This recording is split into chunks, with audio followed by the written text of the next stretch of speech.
tema principal de hoy es la minería ilegal e informal y la formalización de la minería en el Perú. Cuando hablamos de formalización de la minería, estamos hablando en registros, en el registro de derechos mineros estamos hablando de los contratos de explotación. Y es por eso que vamos a saltarnos un poquito el tema e ir a tratar los contratos de explotación en sí.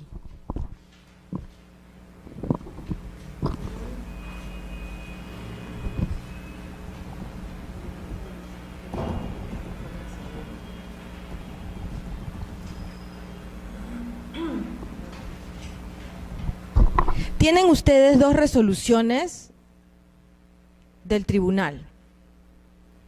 Vamos a trabajarlas también ahora.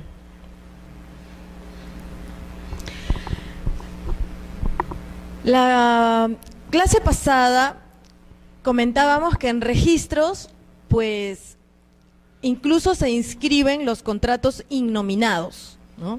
Son muy apertos, el tema de que los contratos vienen del exterior muchas veces y tienen que traducirse, hace que sea flexible el acceso a registros siempre y cuando tengan efectos jurídicos, obviamente.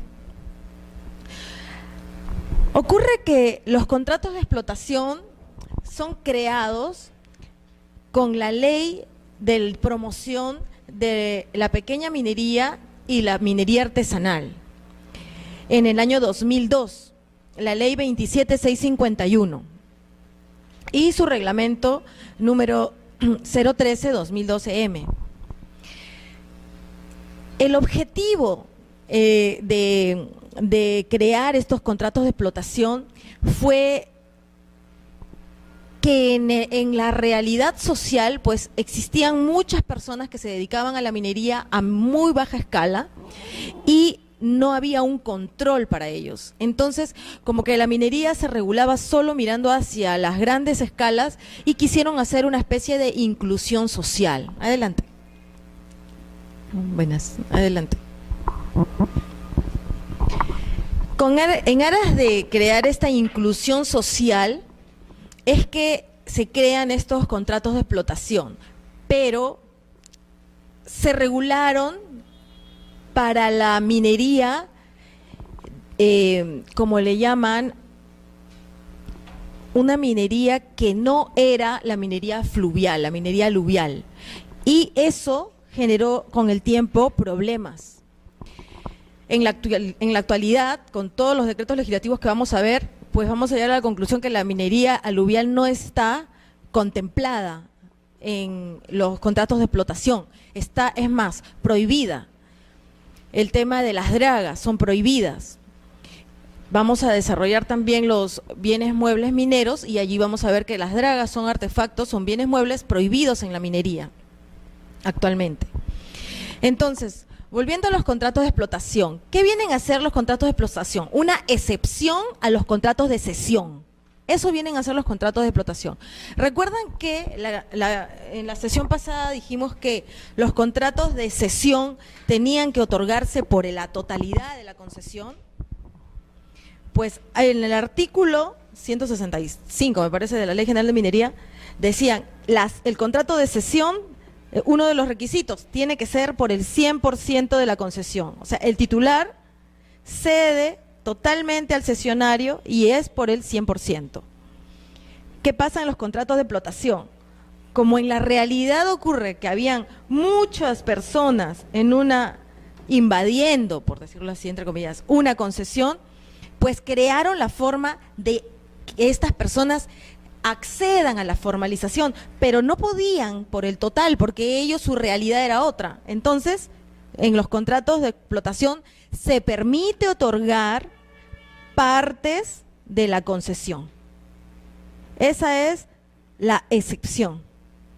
Y es así como se empiezan a ingresar al registro los famosos contratos de explotación.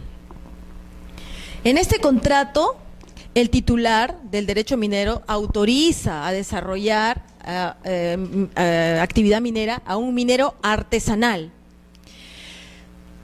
Entonces tenemos la primera característica. El titular minero no puede ser un minero artesanal. ¿Recuerdan las categorías de la minería? ¿No? Que comentamos en la clase pasada. Habían estratos de minería. La gran minería, la pequeña, la mediana minería, la pequeña y la minería artesanal, ¿no? Estamos en gran minería, la mediana minería, estas son a mayor escala. Aquí tenemos el pequeño productor minero y el pequeño minero artesanal. Entonces, para los contratos de explotación, el titular de esta concesión no podrá ser un minero artesanal, porque no puede celebrar un artesanal con un artesanal.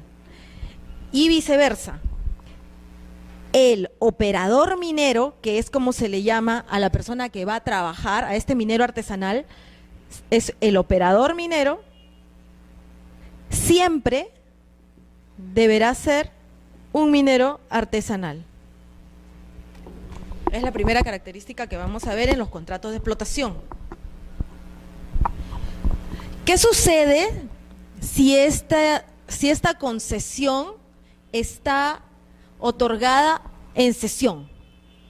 O sea, el titular cedió y el cesionario se subroga, adelante, por favor, en todos los derechos y obligaciones del titular. Entonces, esto es lo que ocurre en la práctica muy frecuentemente. Ocurre que el cesionario va a poder otorgar en explotación esta concesión siempre y cuando el titular lo haya autorizado en el contrato principal. ¿Ok? ¿Hasta allí estamos? Otra cosa que ocurrió fue con estos temas, estos puntos eran materias de observación frecuente en registros. Todo lo que estoy conversando, porque primero se decía que había una discrepancia, no era muy claro quién podía ser operador, quién no podía serlo, si el cesionario podía otorgar realmente o no, porque algunos decían que no era posible que el cesionario celebre los contratos de explotación, ni así, o sea, debía intervenir de todas maneras el titular. Y se apelaron títulos, y uno de ellos es el 1182, que por favor quisiera que lo leamos en este momento para aclarar lo que estamos tratando. Resolución 1182-2012.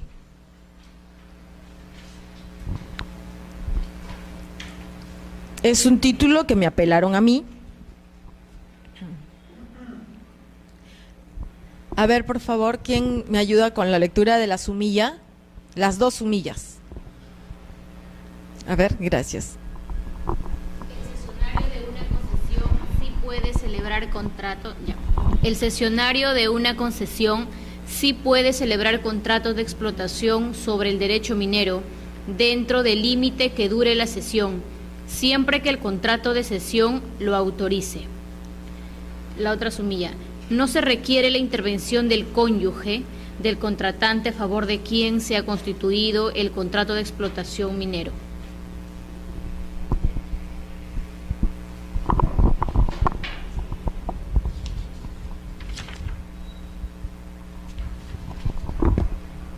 Esta resolución, yo quisiera que la lean en los fundamentos de la apelación y conversemos en el análisis. Quisiera que lean el análisis de esta apelación para conversarlo en un momento, porque hay puntos en donde hasta la fecha, bueno, yo discrepo, ¿no? Y quisiera que me den su apreciación respecto al análisis de esta resolución.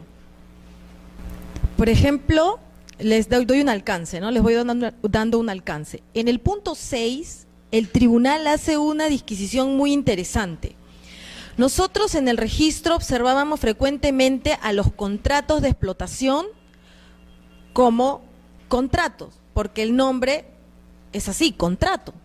Sin embargo, el tribunal dice, un momento, no solamente es un contrato, es un acuerdo, es una regularización de algo que ya se venía efectuando. Y es más, dice, no pongamos más trabas a la persona que queremos formalizar. No lo tratemos como contrato, porque si lo tratamos como contrato va a tener que intervenir el cónyuge y vamos a complicar y a ponerle más requisitos, cuando lo que se quiere es fomentar y propender la formalización. Así que, bajo esas premisas, se exceptuó la intervención de los cónyuges de los operadores mineros. Basta con que los mencionen y los contratos de explotación se inscriben, y que intervenga obviamente el operador diciendo si es casado, con quién, y punto, se inscriben los contratos de explotación. Ese es uno, por ejemplo, lo encuentran en el punto 6, ¿no? Continuemos. Por ejemplo, con el punto que yo hasta la fecha discrepo un poco, digamos, es el punto 8. Una de las observaciones que se apela, uno de los puntos de la observación que se apela, mejor dicho, es que la registradora está solicitando una declaración jurada porque quiere asegurarse de que el área que se ha otorgado en contrato de explotación no se superponga con otras ya otorgadas. Y la registradora hace mención o fundamenta su observación en que Registros no cuenta con catastro y que no se puede enviar el título al área técnica para que emita su informe y nosotros estemos seguros de que no se afecta el derecho de terceros. Otro sustento que da es que, por lo menos, si no se puede contrastar gráficamente estos contratos de explotación para saber si uno se superpone con otro, pues la registradora dice que adjúntenme una declaración jurada en donde me diga que efectivamente esta concesión tiene 100 hectáreas y que estás otorgando en contrato de explotación el 0.3, el 0.4, y de esta suma de una operación aritmética simple uno pueda saber que este X sigue estando dentro de las 100 hectáreas. Eso es lo que se observó en el punto 8 apelado. ¿Qué es lo que sostiene el tribunal? A ver, de lo que han leído.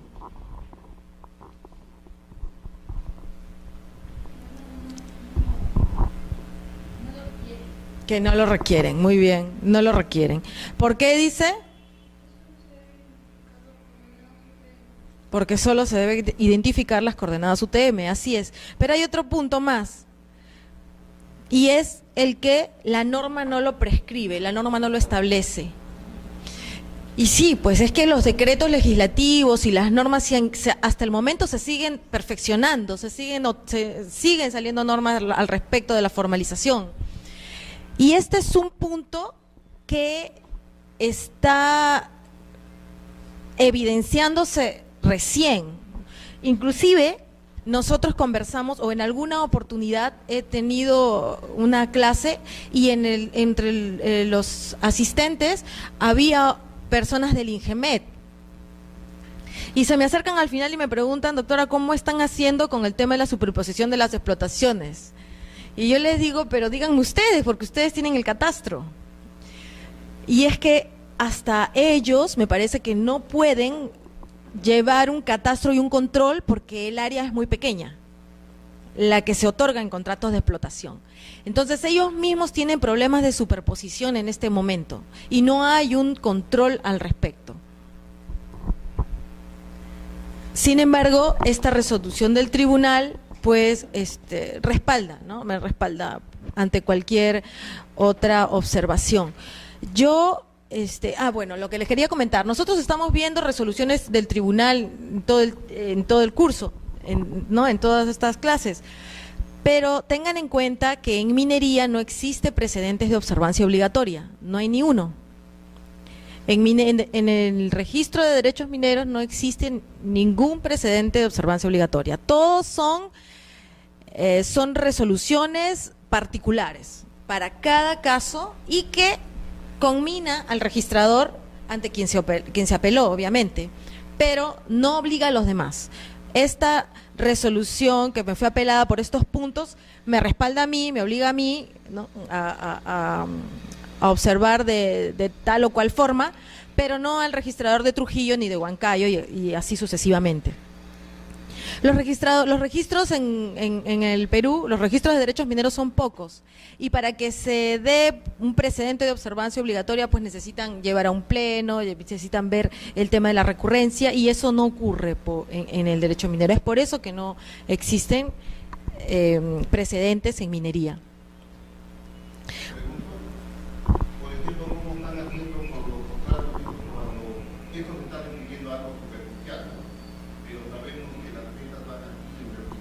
Ah, interesante.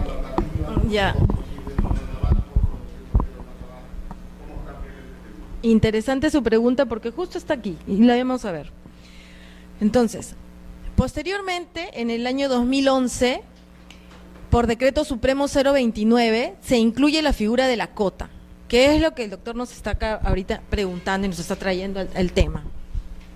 ¿Qué es una cota? Imaginemos un cerro como un edificio, ¿no? Las cotas son los pisos. Esto que acabo de dibujar en plano, imagínenlo aquí.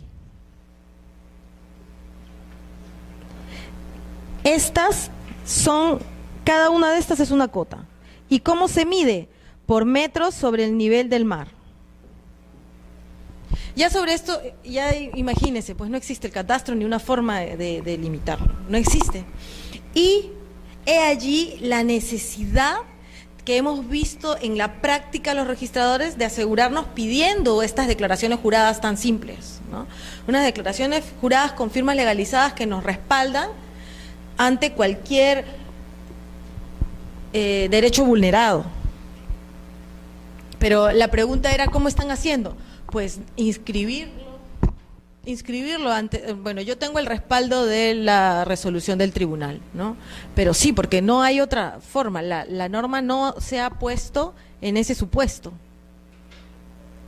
Aquí es lo que acabo de dibujar, ¿no? Para que se den la idea de, estas son minas, aquí se lleva a cabo explotación, pero en forma de cotas. ¿Cuáles son las observaciones frecuentes en estos contratos de explotación? El área en hectáreas o metros cuadrados.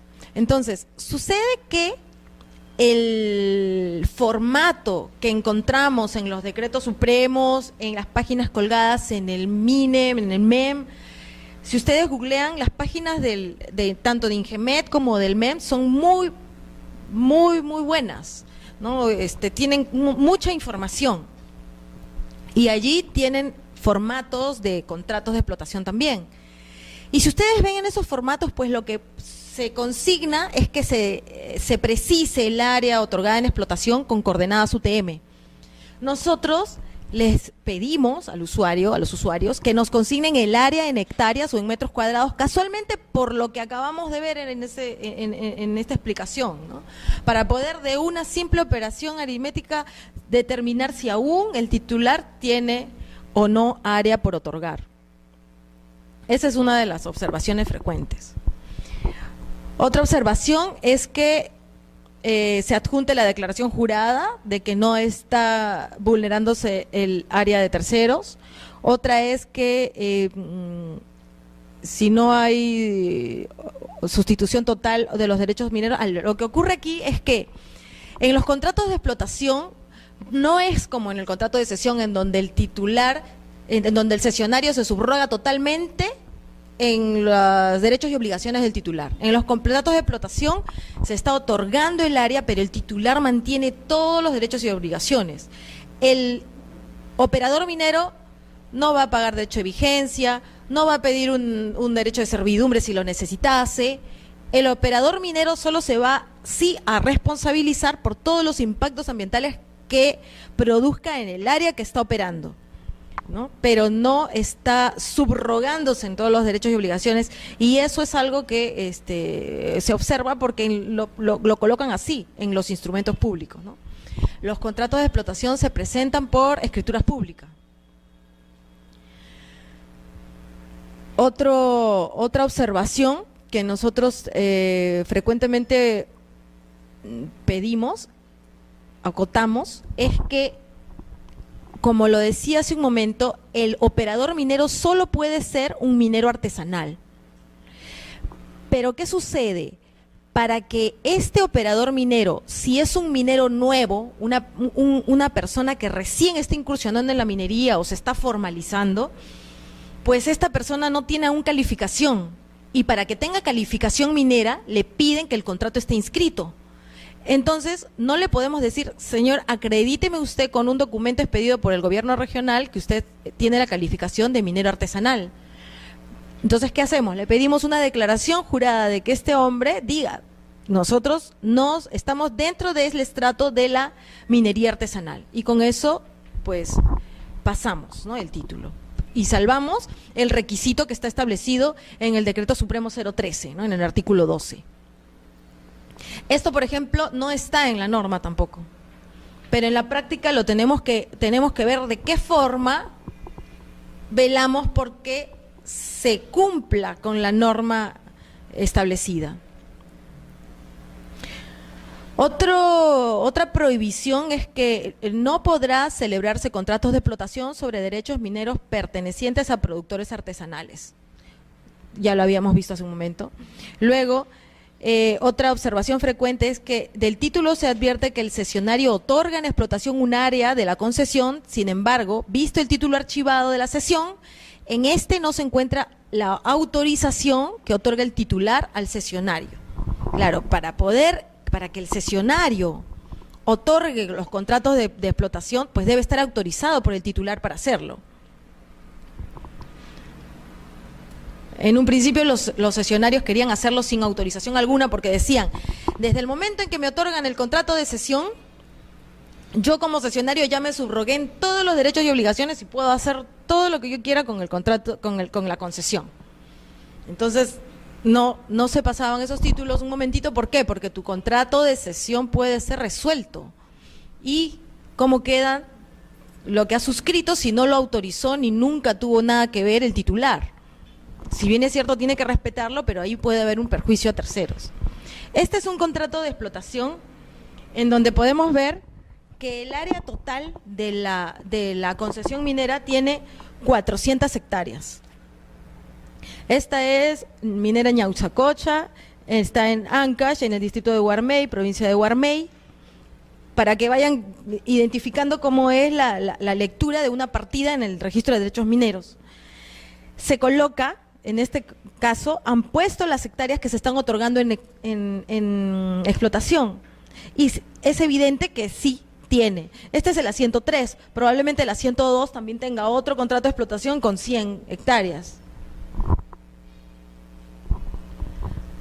Aquí vemos el porcentaje que paga el operador minero. Esta es otra forma que es usual, por ejemplo, miren, aquí el operador minero otorga en contraprestación 5% de la venta neta, así como la totalidad del mineral que extraiga, bien sea bruto, seleccionado o sometido a cualquier proceso. Dice que se va a vender en forma exclusiva al titular o a la empresa minera La Itaruma. La Itaruma es una planta de beneficio, y este tipo de cláusulas es el que se manejan en los contratos de explotación con frecuencia. En el Congreso yo sé que se estuvo debatiendo un tema llevado por unos mineros artesanales en Puno, Ananea me parece. ¿Y qué pasaba? Que ellos estaban solicitando al Congreso que regulen esto porque lo consideraban anticonstitucional, ¿no? Que los obliguen a venderle en exclusiva a una determinada persona. Sin embargo, tengo entendido que llevaron la consulta a la gerencia registral de la SUNARP y ellos dijeron, pues están en libertad contractual, si gustan lo celebran o si no, no. No podemos tampoco meternos a decirles cómo deben celebrar su contrato. Si han firmado es porque así lo han pactado entre ambas partes, ¿no? Y así, este es el casi típico contrato de explotación. Bueno, vamos a leer la segunda resolución del tribunal. La resolución 112-2013. SUNARP, nosotros no manejamos la información, digamos, vinculada. O sea, sabemos que ya se cerraron las declaraciones de compromiso. Ya existe un registro de declaraciones de compromiso, ¿no? Registro administrativo, porque lo tienen, y está colgada en la página web del MEM, ¿no? Del Ministerio. Entonces, estas declaraciones de compromiso que ya se cerraron, ya nadie más puede, lo vamos a ver luego, sí es cierto, pero nosotros no verificamos que haya presentado su declaración de compromiso para poder ver si puede celebrar el contrato de explotación. ¿Por qué? Porque ya es un tema de las partes que vean que se está celebrando el contrato de explotación, están gastando en un instrumento, están poniéndose de acuerdo en una transacción, que si no tienen un paso anterior en el ente regulador, pues obviamente no van a poder continuar con su explotación, no van a poder llegar a ser efectiva la explotación.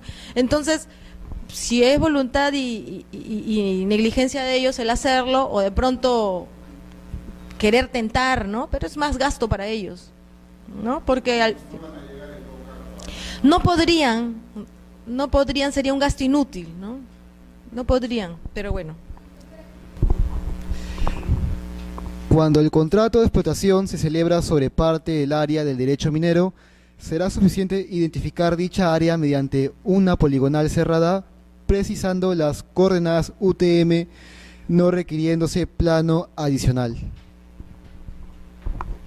Muy bien, gracias.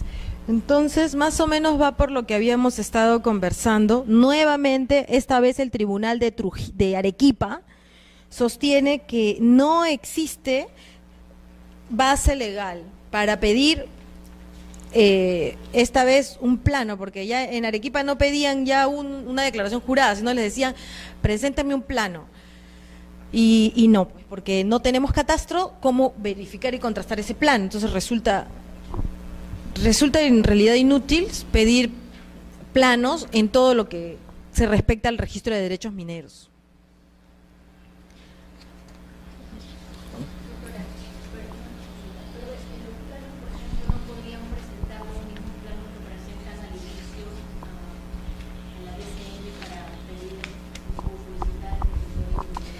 Sí, en realidad me imagino que esos son los planos que presentan, ¿no? Pero no, para nosotros esos planos, una vez que el usuario es el que los presenta, no carece de validez, porque lo que para nosotros tiene valor es un informe técnico emitido por el ente de catastro. O sea, lo que sí serviría sería un informe técnico que hizo Ingemet, catastro del área técnica del área de catastro de Ingemet, sobre esos planos. Eso sí nos serviría. No existe una obligación, un convenio interinstitucional para hacerlo. En eso sí, por ejemplo, a mí me parece que hubo una falla, ¿no? Al momento de, como les contaba en la clase pasada, la SUNARP fueron pasando a formar parte del SUNARP todos los registros jurídicos progresivamente. Cuando le tocó pasar a minería, pues allí debieron prever que de alguna forma el área de catastro también pase información, ¿no? Porque se quedó coja, digamos, el registro, ¿no? Sin esa información técnica tan importante. Bueno, y no se ha previsto más, ¿no? No se ha previsto más cómo solucionar el tema. Y bueno, hubieron reuniones para ver si se podía, digamos, de alguna manera ayudarse, ¿no? Pero ¿qué sucedía? Que el catastro de Ingemet, recuerdo que estaba en una versión informática mucho más sofisticada que el catastro que maneja la SUNARP, y no conversaban. O sea, al momento de quererlos encajar, no estaban en la misma versión. Entonces, no se podía llevar en la práctica, no se podía ejecutar.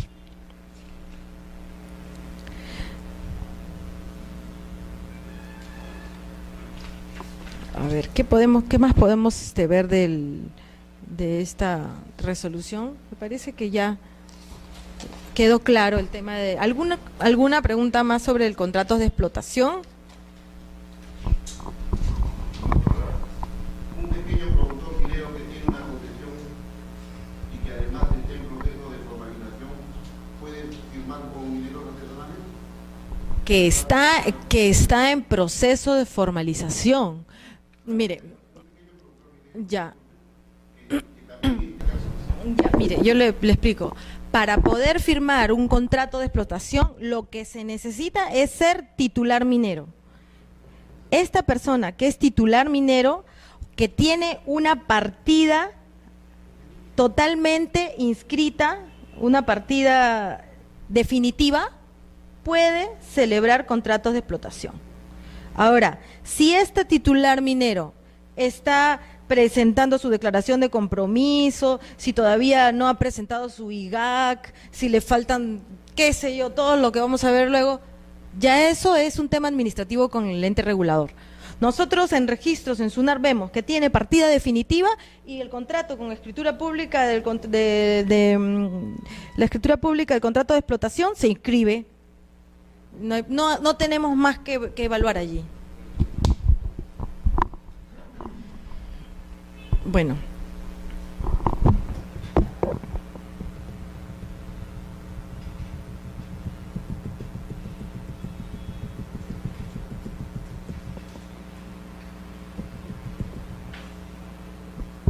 Bien, vamos a entrar entonces al tema de la minería ilegal e informal en el Perú.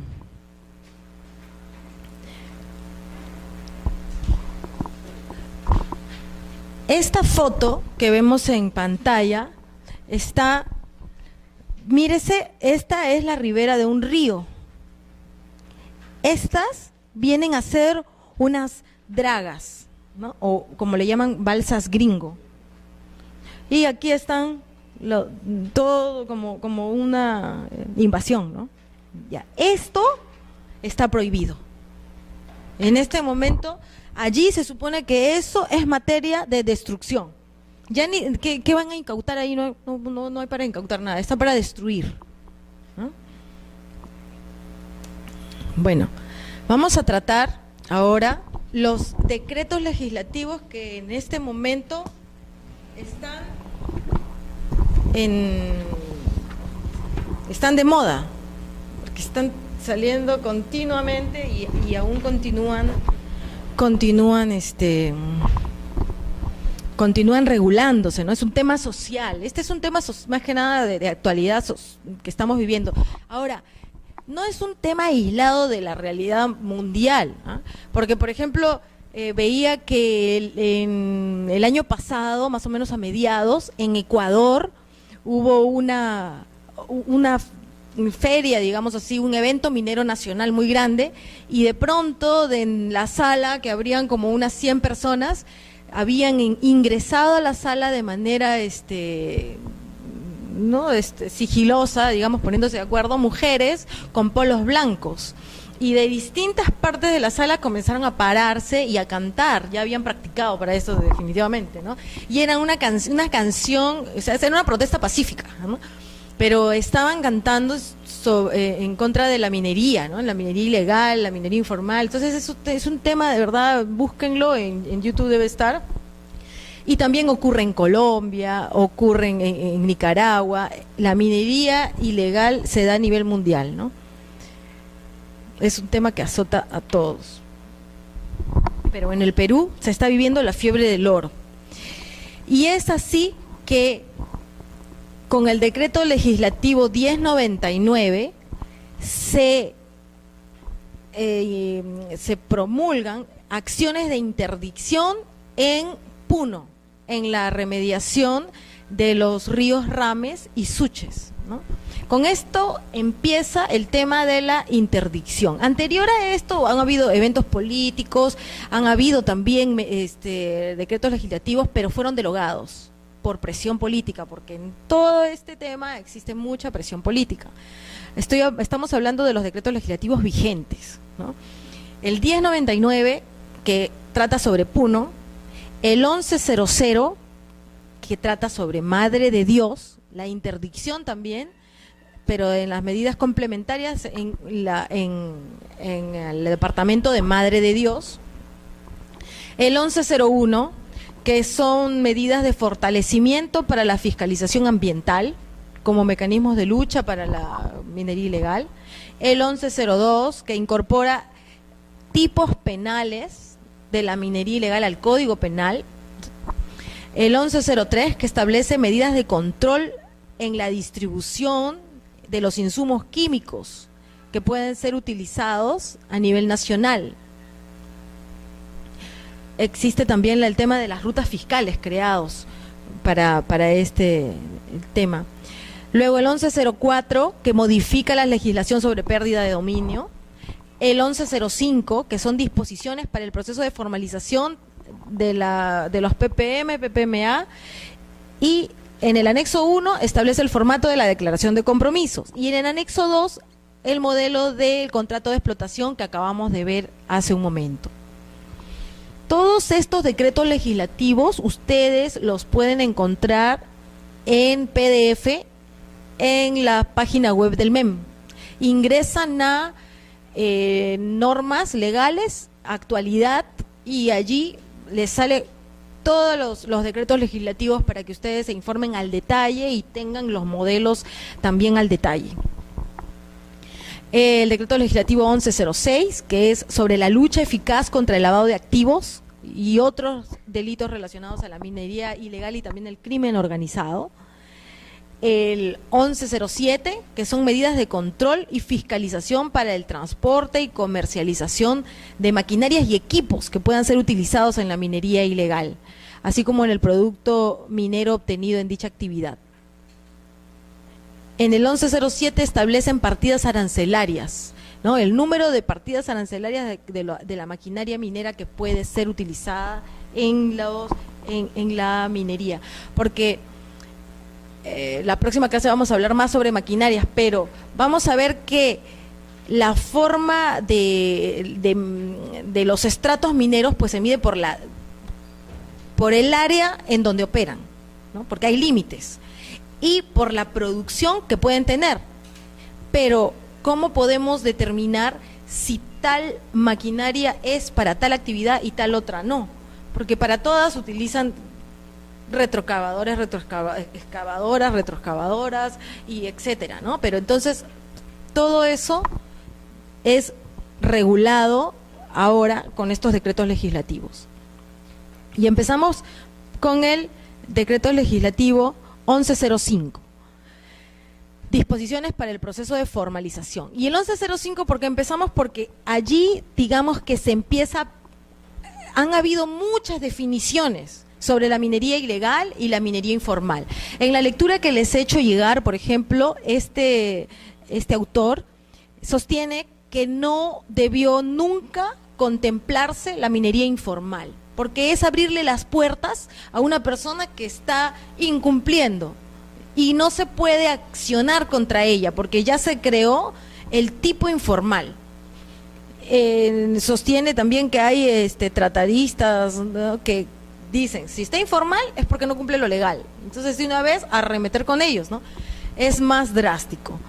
Pero lo cierto es que existen ambas figuras. Existe la minería ilegal y existe la minería informal. Entonces, ¿en qué se diferencian? Pues el ilegal se diferencia por los puntos subrayados, porque está usando equipo y maquinaria que no corresponde a las características de su actividad, o sea, no corresponde a que sea pequeño minero o minero artesanal, que está utilizando una maquinaria súper sofisticada y muy grande que no le corresponde. Entonces, esto es materia de incautación, interdicción, ¿no? Otra característica es que no cumpla con las exigencias y normas de carácter administrativo. obviamente si no tiene los permisos ambientales, pues no va a poder, va a ser considerado ilegal. Otro punto que es ya desarrollado después es que esto es considerado ilegal todo aquel que está en zonas prohibidas. Y las zonas prohibidas, recientemente en el decreto Supremo 03/2014, que ha sido publicado el 11 de enero, recién, pues ya especifican y hacen un súper resumen de todo lo que vamos a ver hoy día. O sea, siguen en realidad sacando normas al respecto. Y la minería informal, ¿en qué se caracteriza? Pues que es una persona que ha iniciado el proceso de formalización, ¿no? Conforme a los dispositivos legales, y todavía tiene, digamos, el permiso de actuar porque él tiene los documentos de que tiene la intención y la voluntad de formalizarse, pero aún no ha llegado a eso. Este plazo pues ya se venció, ¿no? Ya para presentar la declaración de compromiso, porque ¿cuáles eran los pasos? Primero, declaración de compromisos, luego acreditación de titularidad o contrato. Cuando habla de eso, de acreditación de titularidad o contrato, habla de los contratos de explotación que acabamos de ver. El punto 1 y el punto 2 ya no están vigentes. O sea, se supone, digo porque sacan decretos legislativos y puede ser que esto se modifique la próxima semana, pero se supone que ya no se aceptan ni una sola declaración de compromisos más.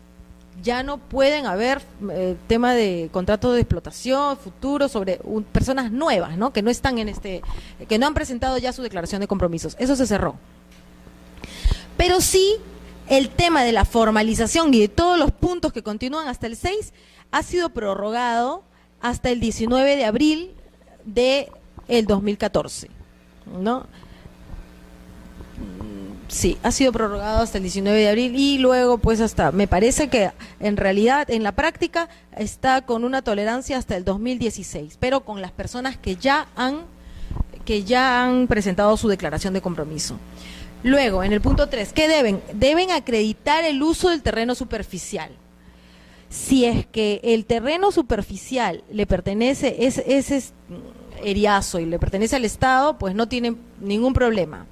Pero si le pertenece a un particular, deben transar con ese particular para poder hacer uso de este terreno superficial. Y ese contrato debe ser adjuntado para uno de los pasos que tienen que seguir para la formalización. Luego, acreditar el uso de aguas, deben tener el documento del IGAC aprobado y la autorización de inicio y reinicio de actividades. En realidad son 5 los pasos, ¿no? Lo vamos a verlo. La declaración de compromisos, la acreditación de la titularidad que hablamos, la acreditación de la propiedad del uso superficial, la autorización del uso de aguas y la aprobación del IGAC.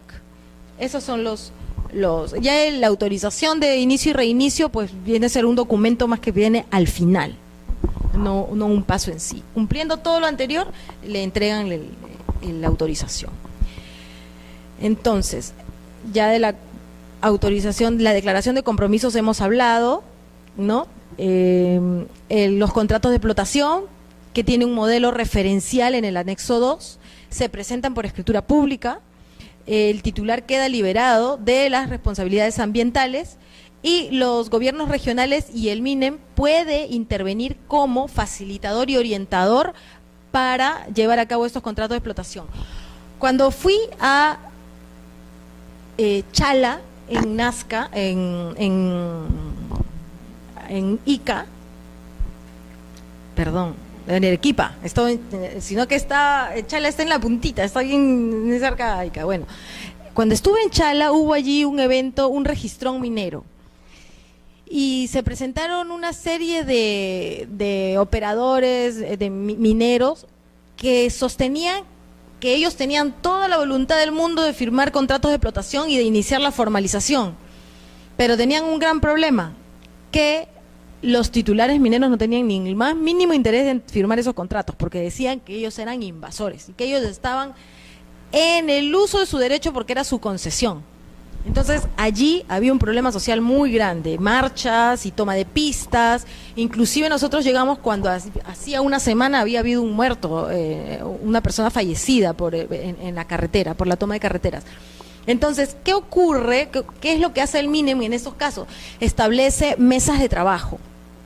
En esas mesas de diálogo, en esas mesas de trabajo, el MINEM pues actúa como facilitador para tratar de convencer al titular de que suscribe esos contratos de explotación, porque en la realidad él no quiere firmarlos, pero esas personas van a seguir explotando el mineral que cuando él se voltee, pues ellos van a estar, la realidad es así. Entonces, más les conviene, los tratan de hacer ver que lo que más les conviene es firmar esos contratos por un cierto tiempo, atarlos, digamos, a esas cláusulas de venta exclusiva que vimos hace un momento en los contratos de explotación a la Itaruma y qué sé yo, y de esta manera liberarse de esta responsabilidad ambiental sobre el área en donde se está llevando el contrato de explotación, donde está operando este minero artesanal. Entonces, otra novedad, digamos, que nos trae estos decretos legislativos es que al titular de la concesión metálica puede el titular autorizar que se explote un no metálico, ¿no? Esto es algo como que para las personas que están en la práctica, en el ejercicio de la actividad minera, pues se jalan de los pelos, ¿no? Y dicen, ¿cómo es posible? Si ellos no tienen autorización para no metálicos, ¿cómo van a autorizar esa explotación? Pero la norma lo ha establecido así y esto hasta el momento no ha sido modificado. Si una persona titular de una concesión fue otorgada para explotar metálicos y en esa concesión, por decir de oro, plata o zinc, hay otro tipo de piedra caliza, pues puede otorgar, suscribir contratos de explotación con esas personas que quieren explotar o sal, ¿bien? Pueden hacerlo. El terreno superficial. Bueno, la propiedad y el contrato inscrito, la propiedad debe estar inscrita en registros públicos, o sea, el predio, ¿no? Y si son tierras seriasas o no catastradas, como lo acabo de mencionar, ya no es necesario acreditar el contrato, ¿no? Simplemente el gobierno regional lo comunica a la Superintendencia de Bienes Nacionales para proceder legalmente con el procedimiento que ellos utilizan para otorgar estas tierras superficiales. Autorización de uso de aguas. La entidad encargada es el ANA. Entonces, esta autorización es por 2 años para necesidades de estudio, obra y lavado de suelos. El IGAC es el instrumento de gestión ambiental correctivo. Es exclusivo para la formalización. Fue creado para eso, ¿no? Y la autorización de actividad minera de inicio y reinicio es una autorización expedida por los gobiernos regionales con opinión del MEN. En realidad, todos estos documentos se han ido desarrollando, ¿no? Desde el año pasado a la fecha. Se han ido desarrollando, se han ido implementando. La declaración del titular de la concesión, ¿no? Se supone que el titular de una concesión minera que advierte que en su concesión hay mineros informales, debe informarlo, debe manifestarlo y poner sobre aviso de esto, que existen estos mineros ilegales en su concesión. Y para esto tenía un plazo, ¿no? Luego, no pueden ingresar en formalización quienes estén en áreas no permitidas para la minería, ni en zonas arqueológicas, ni en área natural protegida, ni en zonas reservadas, etcétera. Decreto 055-2010. Este es el Reglamento de Salud y Seguridad Ocupacional. En realidad, estos son documentos que se llevan a cabo en la práctica para los mineros que ya laboran, ¿no? Que están en el campo. No habría más que asuntos completamente técnicos para estos reglamentos. El decreto legislativo 1101 son medidas para el fortalecimiento de la fiscalización ambiental, ¿no? Es aplicable para los mineros, pequeños mineros y para los mineros artesanales. ¿Cuál es la entidad que fiscaliza? Es la EFA, ¿no? Y en los gobiernos regionales también. Y la Dirección General de Capitanías y Guardacostas, la DICAPI. La OEFA es el ente rector del sistema de evaluación ambiental y tienen competencia sobre la gran minería y la minería y la mediana minería. En la lectura que les he alcanzado, por ejemplo, una propuesta que hace este autor, que me parece interesante, es que él sostiene que debe dársele competencia a la OEFA sobre la pequeña minería y la minería artesanal, y no dejarle esta fiscalización ambiental en exclusiva a los gobiernos regionales, ¿no? Porque él sostiene que la OEFA tiene mayor capacidad de acción, está mejor organizada y podría hacerse cargo de mejor forma de esta fiscalización en la pequeña minería y la minería artesanal. Al respecto, por ejemplo, yo quisiera preguntarles a nuestros compañeros, ¿cómo llevan a cabo ustedes el tema de la fiscalización minera? En general, una visión general del trabajo que ustedes realizan. Lo que sucede es que el OEFA es un organismo fiscalizador adscrito al Ministerio del Ambiente. Sus administrados en el tema de minería, como usted dijo, es la gran y mediana minería, ¿cierto? La pequeña minería y artesanal es competencia de los gobiernos regionales. El OEFA no supervisa a la pequeña minería y minería artesanal. De hacerlo sería que usurpación de funciones y abuso de autoridad. Okay. Lo que el OEFA hace en este caso tiene una función como ente rector, que es la función de supervisión a las EFAs, ¿no? Usted ha señalado que es una EFA. Supervisa a aquella entidad que tiene la función de supervisar. En este caso supervisamos que el gobierno regional realice una adecuada labor de fiscalización a los pequeños y artesanales. Es una supervisión a segundo piso, ¿no? O sea, yo superviso a la entidad, en este caso al gobierno regional. No puedo supervisar al pequeño ni al artesanal. De frente no puedo hacerlo. Porque el ámbito de competencia del OEFA, como dije, está donde en la gran y mediana minería. Y que supervisa obligaciones ambientales, como cuáles, normativa ambiental, las obligaciones que están en el instrumento de gestión ambiental u otra directiva o norma que dicte el OEFA, ¿no? Eso es lo que esa es la supervisión directa que decimos, ¿no? Directa que al administrado, a la mediana y a la gran minería.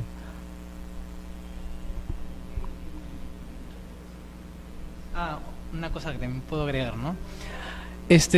Un tema importante también que estamos viendo es que cuando se detecte o el OEFA tenga indicios, ¿no?, verificables, que un administrado ya dejó de ser de competencia del gobierno regional y que ha pasado en la práctica y en la realidad a hacer labor de mediana o gran minería, el OEFA le va a fiscalizar. Por ejemplo, ¿no?, si yo soy, digamos, un pequeño productor minero que tengo una capacidad instalada de producción de 350 toneladas métricas al día y que yo detecto que en la realidad, más allá de lo que está en el papel, hago 1000 toneladas métricas por día y hago actividad propia de un mediano. Y es por ende que el OEFA también lo va a fiscalizar. Bueno, se puede hacer una intervención conjunta con el gobierno regional, por ejemplo, y en ese momento detectar que la capacidad instalada ya sobrepasó el límite para ser considerada la pequeña minería, ¿no? O en todo caso también el tema de hectareaje, ¿no? Por ejemplo, el límite son las 2000 hectáreas para ser pequeño, ¿cierto? Pero puede darse en la práctica de que hay un contrato de cesión que no está, que la DGM no lo ha tenido en cuenta y que en la realidad ya no tiene 2000, sino tiene 2300, 2400. O sea, no por la capacidad de producción eres mediano, sino por el hectareaje, ¿no? Y te comento al respecto, en la práctica, por ejemplo, nosotros vemos esto en registros, ¿no? Muchas veces. Y qué importante sería conversar entre las instituciones, porque a nosotros, por ejemplo, nos suscriben contratos de explotación Y nosotros pedimos declaraciones juradas porque no tenemos más armas que esas, ¿no? Para que cumplan con la norma específica. Pero suscriben a veces personas, la misma persona, contratos de explotación que por solamente la suscripción de estos contratos de explotación ya sobrepasa la calificación de artesanal. Sin embargo, no podemos hacer nada porque nosotros no tenemos la facultad de decirles, oiga, estamos viendo su historial y según la cantidad de concesiones sobre las que usted ha pactado con diferentes titulares a nivel nacional, usted ya sobrepasó, ya dejó de ser artesanal. Entonces usted no puede. Y sería importante, qué importante sería que conversen las instituciones para trasladar esta información realmente. Porque hay mucho por fiscalizar y mucha evasión, ¿no? Bueno, entonces, sigamos. La función de la EFA, que debe elaborar un plan anual de evaluación y fiscalización ambiental. Todo mirando a los pequeños mineros y los artesanales. Debe reportar trimestralmente a la OEFA la ejecución del plan anual, a la OEFA como ente rector. Luego, el procedimiento administrativo sancionador derivado de una fiscalización se regula por el EPAG. En situaciones de grave riesgo ambiental y previo informe técnico, las EFA pueden disponer medidas previas a la paralización de actividades. Y de reincidir 2 años, pues se cierran las instalaciones. Ahora, yo he leído en los decretos legislativos y les comento que la OEFA incluso le dan facultad de coactiva. Le dan en algún decreto legislativo, ustedes tienen el dato, el 1101, le dan una facultad para que ellos ejerzan el tema de la... Y bueno, estas son las sanciones que están establecidas para los pequeños productores y los mineros artesanales, ¿no? Se las tienen en un cuadro para que las tengan lo más claro posible. Realizar actividades sin contar con calificación ambiental para los pequeños productores de 10 a 40. La sanción 5 a 25 UIT. Clasificación es muy grave porque el no tener la certificación ambiental está calificado como gravísimo. ¿Y qué conlleva esta sanción? Pues al cierre de las instalaciones, al comiso de bienes, al retiro de las instalaciones y equipos, a prácticamente todo, ¿no? A suspensión definitiva de actividades, y allí lo van a poder ir desarrollando cada sigla con lo que conlleva a este cuadro de sanciones que existen según la infracción que hayan cometido los pequeños productores mineros y los mineros artesanales. Por ejemplo, infracciones de incumplimientos del IGAC. O sea, no están elaborando y no tienen el IGAC. ¿Qué sucede? Pues les cierran las instalaciones, ¿no? Y así sucesivamente. Pasemos a conversar sobre el decreto legislativo 1102, ¿no? Este decreto legislativo incorpora tipos penales, el tipo penal de la minería ilegal. En el artículo 307A, por ejemplo, se tipifica a la minería ilegal. Y bueno, el requisito para estar dentro de este tipo penal es que no cuente con la autorización de la entidad administrativa competente. Luego, y así, en las formas agravadas, por ejemplo, que se encuentre operando en tierras de comunidades campesinas o de indígenas, ¿no? O que estén utilizando instrumentos capaces de poner en riesgo la vida y la salud del patrimonio. En realidad, estos son los tipos penales que se han incorporado a raíz de todo este tema, son en realidad varios, ¿no? En las personas que financian esta minería ilegal también. Es un tema tan social que incluso suena escabroso, ¿no? Porque dicen, y de fuente que lo sustenta, tampoco es que digan por decir, es que los mismos mineros formales, totalmente establecidos y bueno, reconocidos, ¿no?, que aportan al Estado con su actividad minera, financian para que estos mineros artesanales, estos mineros ilegales, o financiaban, ¿no?, para que este oro recaudado, recopilado de manera ilegal, ¿no?, de manera muy que digamos rudimentaria y sin costos, pues sea a la vez vendido a estas plantas procesadoras o a estas empresas grandes, y lo adquirían a menor valor. Entonces es toda una mafia, digamos, ¿no? Otro delito es el de obstaculizar o el de crear actos preparatorios. Todos tienen sus tipos penales ahora. También el de los responsables de los funcionarios públicos, porque ¿qué pasa? Se ve, aquí es más, en esta lectura citan un caso de una persona china que lo encuentran en una reserva natural de Tambopata y lo encuentran con una tremenda máquina retroexcavadora. Entonces lo que hacen es, lo intervienen, le incautan esta retroexcavadora del Tambopata, llevan esta máquina tremenda, generando un costo para el Estado, hasta el lugar más cercano, que era el juzgado de Puerto Inca, y luego, estando en Puerto Inca, el juez se lo devuelve.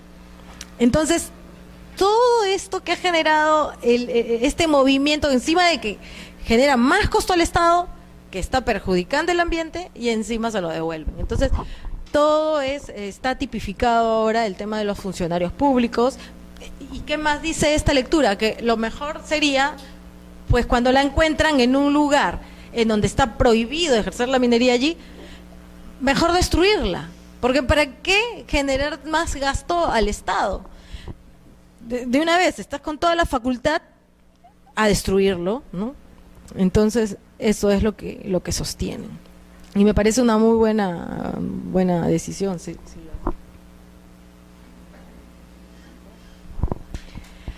Se establece también el tema de la ventanilla única, ¿no?, para iniciar los trámites de la formalización.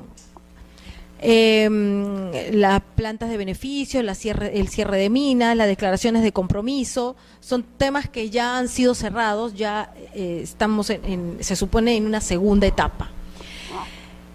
El decreto legislativo 1100. Este decreto legislativo nos habla sobre la interdicción ya en sí, ¿no?, de la minería ilegal.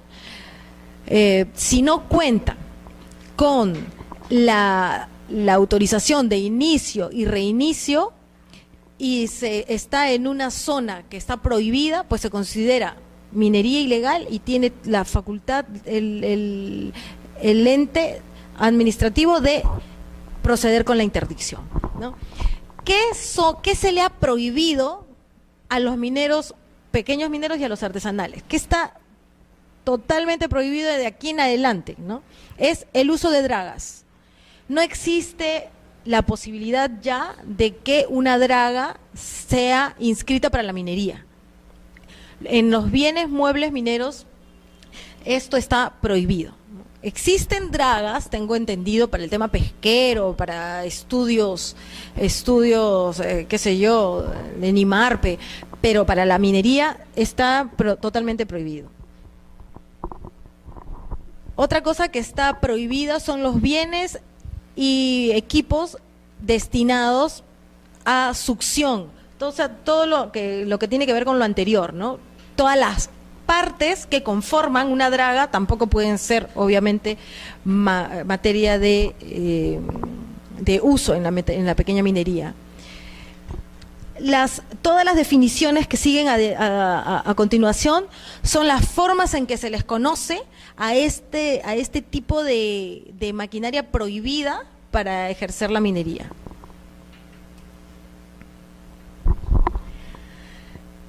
El MINE debe proporcionar una relación detallada de los titulares que cuentan con autorización de inicio y reinicio y la relación de la maquinaria que está autorizada al Ministerio Público, al Ministerio de Defensa y a la Policía. ¿Cuáles son las acciones de interdicción? Son el decomiso y la destrucción, ¿no? Pueden iniciar acciones de interdicción el Ministerio Público, la Policía, el Ministerio de Energía y Minas, el Ministerio del Ambiente y los gobiernos regionales y las municipalidades, por intermedio de los procuradores públicos.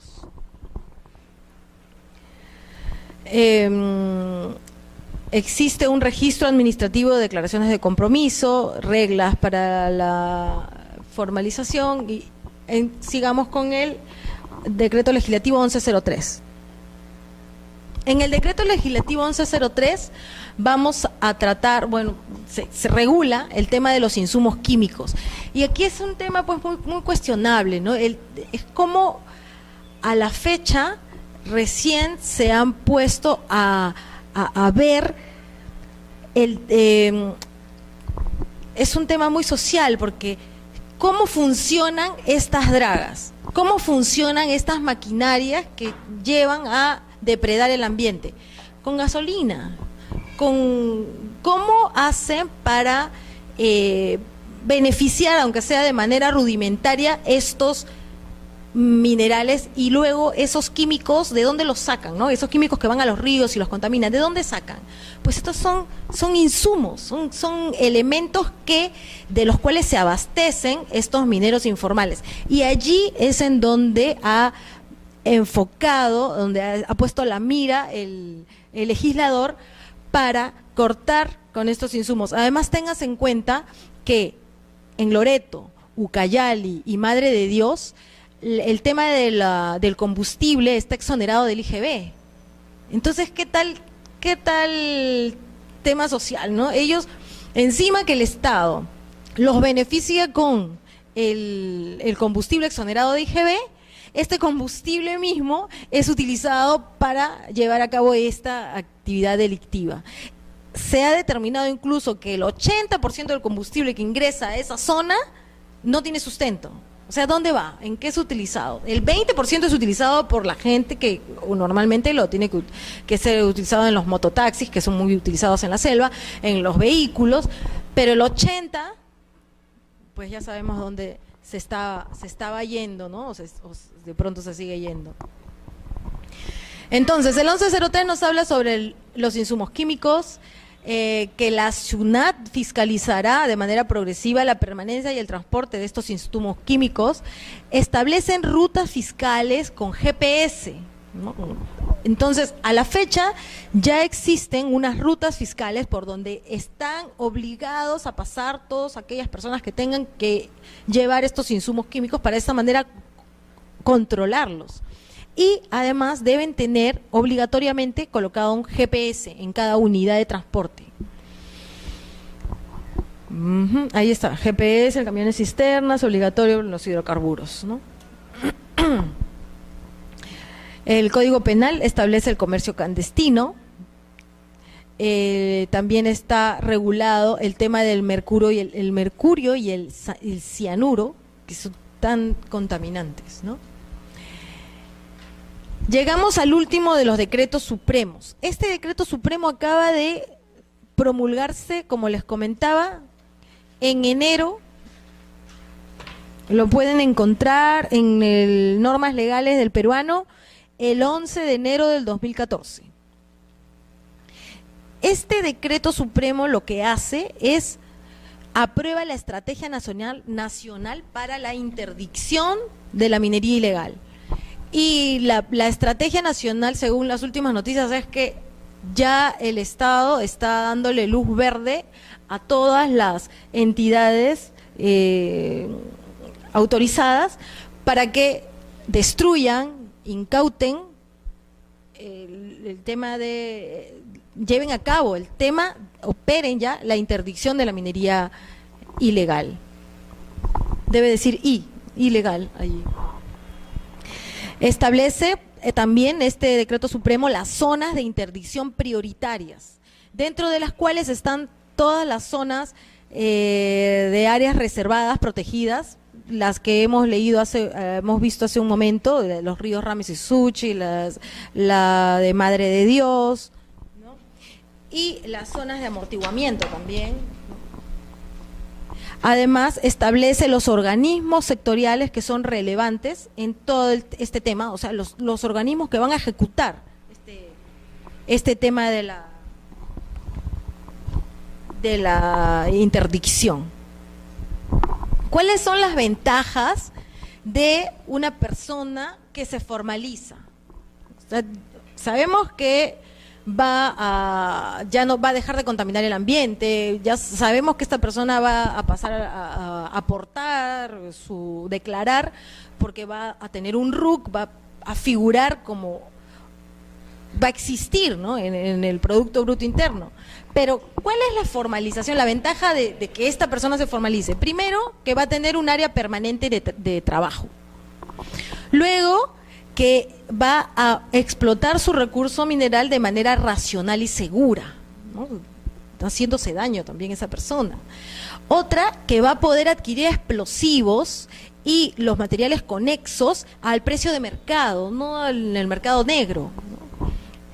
Y va a tener una obtención va a obtener una constancia de productor minero artesanal y va a crecer como productor minero artesanal, porque la idea de la minería es que se lleve a cabo en grandes organizaciones, porque la actividad minera es una actividad que lleva mucha inversión, y si se quiere ejecutar de una manera segura, pues realmente tiene que invertirse.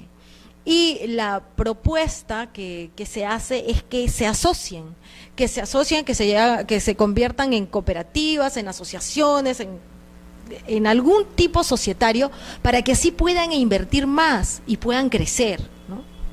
Esa es la idea de el formalizarlos a todos los mineros artesanales. ¿Alguna pregunta? ¿Alguien que desea aportar algo? Para la próxima sesión, para la próxima y última clase, vamos a tratar sobre los bienes muebles mineros. Muchas gracias, eso ha sido todo por hoy.